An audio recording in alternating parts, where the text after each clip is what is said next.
porque nunca la profecía fue traída por voluntad humana, sino que los santos hombres de Dios hablaron siendo inspirados por el Espíritu Santo. Esta declaración de San Pedro es la que nos invita diariamente, porque necesitamos y estamos seguros que podemos ser reavivados en la palabra del Señor. Hoy nos detenemos en el capítulo 5 del profeta Zacarías, pero antes pedimos la bendición de Dios. Padre nuestro que estás en los cielos, bendícenos al meditar en tu palabra, que podamos hacerlo con un espíritu de oración, amparados en tu misericordia. Lo pedimos y agradecemos en el nombre de Jesús. Amén. En el capítulo 5 del profeta Zacarías nos encontramos con la sexta visión que el profeta recibe. Es una visión que muestra un rollo que volaba, y en ese rollo que volaba estaba un mensaje de amonestación por el pecado de los pueblos. Alcé otra vez la vista, dice el primer versículo, y vi ante mí un rollo que volaba. Y el ángel me preguntó, ¿qué es lo que ves? Yo respondí, veo un rollo que vuela de 10 metros de largo por 5 de ancho. Entonces el ángel me dijo, esta es la maldición que caerá sobre todo el país. Según lo escrito en el rollo, alcanzará tanto al ladrón como al perjuro. Así que en esta ocasión, a través de esta visión, de paso, Dios se comunica con los profetas a través de visiones, a través de sueños. Puede ser mientras el profeta dormía o mientras el profeta estaba despierto. Es como algo así como un audiovisual, como una película, como una manera de transmitirle un mensaje. Y lo hacía a través de símbolos, como para que pudiera ser graficado ese mensaje. Aquí un rollo grande que volaba de 10 por 5 y en cuyo rollo estaban señalados por lo menos 2 pecados. El del ladrón y el del que perjura. Versículo 4. Así que he desencadenado esta maldición para que entre en la casa del ladrón y en la que jura en falso por mi nombre. Se alojará dentro de su casa, la destruirá junto con sus vigas y sus piedras, afirma el Señor Todopoderoso. Quiere decir que el que miente, el que dice falso testimonio y el que roba se expone a la destrucción, porque esos pecados son condenados por los 10 mandamientos y por esos pecados Jesús tuvo que dar su vida y pagar con su sangre el rescate por nuestra salvación, de manera tal que esos pecados nos llevan a la ruina y ese rollo que volaba estaba señalando con claridad y advirtiendo de esos pecados. Versículo 5, nos encontramos con la séptima visión que aparece en este libro. Entonces el ángel que hablaba conmigo salió y me dijo, alza la vista. Y él levantó la vista y miró. ¿Y qué es lo que vio? ¿Y qué es? Le pregunté. Y él me contestó, es una medida de 22 litros. Es la maldad de la gente de todo el país. 22 litros. Se levantó entonces la tapa de plomo y dentro de esta medida había una mujer sentada.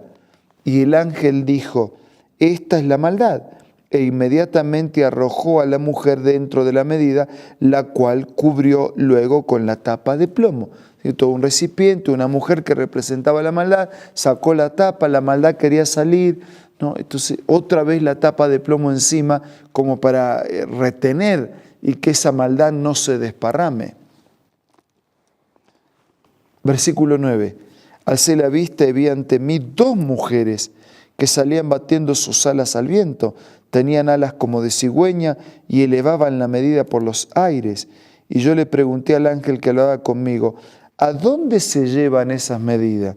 Y él me respondió, se la llevan al país de Babilonia para construir un templo, y cuando el templo esté listo, colocarán la medida allí sobre un pedestal. esa maldad, la mujer representando la maldad, no porque la mujer sea mala y el hombre es bueno, sino porque la palabra maldad en su original y también en nuestra lengua está en español, está en femenino, perdón. Entonces, por eso la mujer estaba representando la maldad y Dios quiso que se retuviera y no se desparramara. Pero después parece dos mujeres que salen y se van a Babilonia. ¿Y cómo? Entonces sí, la maldad se pudo escapar. Lo que pasa es que Babilonia no era el lugar donde se respetaba a Dios y entonces Dios permitió que la maldad fuera aquel lugar porque Dios quiere terminar con la maldad. En el ritual del Antiguo Testamento, en la ofrenda incluía el ofrecimiento de un corderito para Dios, pero también incluía el ofrecimiento de otro animal que representaba al enemigo y que iba a ser allá en el desierto sacrificado. Entonces, la maldad va a ser sacrificada, pero no aquí, no entre mis hijos. La maldad va a ser sacrificado afuera, lejos, para que no afecten a mis hijos. Este es un mensaje de justicia y de misericordia combinada. Dios quiere que la maldad no se distribuya, que quede encerrada, que quede escondida, que no se practique el pecado. Pero un día Dios va a destruir el pecado, va a destruir la maldad. Entonces un día Dios va a llevar al desierto, Dios va a llevar a esos lugares de idolatría, como era Babilonia, donde no se creía, ni se confiaba, ni se respetaba, ni se obedecía a Dios, para que la maldad y el pecado sean destruidos. Y miren, las dos cosas son maravillosas cuando la entendemos. Dios no quiere que la maldad se distribuya, que quede encerrada, que no la practiquemos, que no la hagamos extender. Pero un día Él la va a llevar, Él la va a extender, la va a arrastrar. Hablando en términos de computación, ¿no? Como quien arrastra un archivo de un lugar al otro, o como quien arrastra un archivo hacia la papelera de desperdicios, hacia donde llevamos a borrar ese archivo. Dios va a arrastrar el archivo del mal y del pecado y lo va a tirar en la papelera y será borrado para siempre. ¡Qué mensaje maravilloso! Los dos. Dios no quiere que se extienda la maldad. Por eso la advertencia para ellos y para nosotros. Y Dios quiere un día terminar con la maldad para siempre. El archivo del pecado va a ser borrado definitivamente. Hoy usted borra un archivo y queda en la papelera, pero después lo borra de la papelera y no está más. Y hoy Dios puede perdonarnos para que no sintamos la culpa del pecado. Pero el pecado sigue existiendo, la maldad sigue existiendo, todavía está dando vuelta, pero un día el Señor va a borrar el archivo y lo va a borrar para siempre.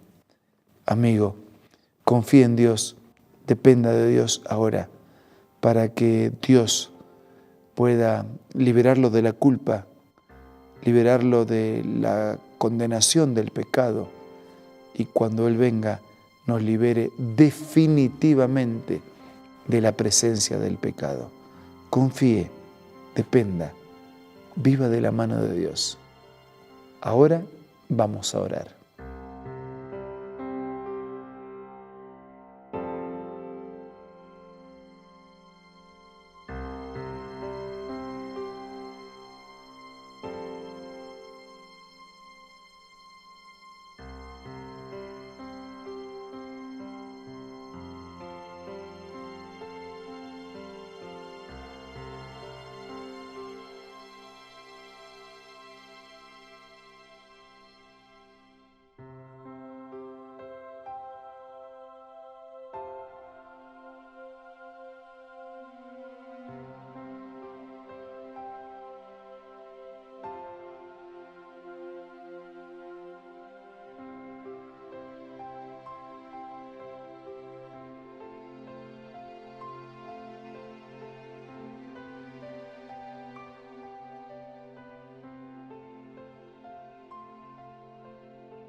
Padre nuestro que estás en los cielos, gracias, Señor, por las visiones a través de Zacarías que aseguraban tu interés en que el pecado no se distribuya, no se practique, no se imite, pero también tu promesa de que un día el pecado va a ser terminado para siempre.